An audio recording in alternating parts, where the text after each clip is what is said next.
ला ला ला ला ला ला ला ला ला।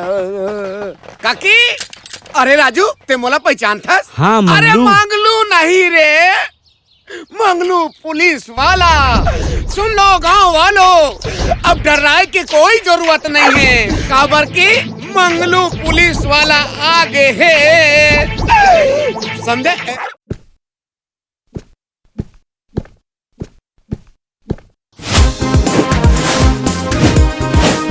अरे वो इंस्पेक्टर, ये मोर एरिया हरे मोर, और तय यहाँ के बहुत बड़े गलती करे हस, समझे?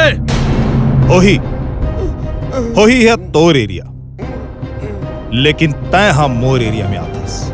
और सुन, मैं हते एरिया में आके गलती करे हो ना, फिर तय ये दुनिया में आके गलती करतीस रे बेटा। मंगलो, यस सर। फोन लगा। हाँ सर। हेलो,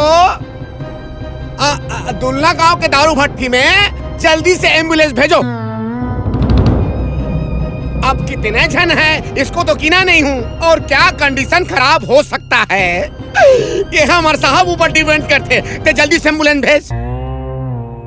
और एक सुदू खोलो। अरे महतारी एक्सप्रेस रे।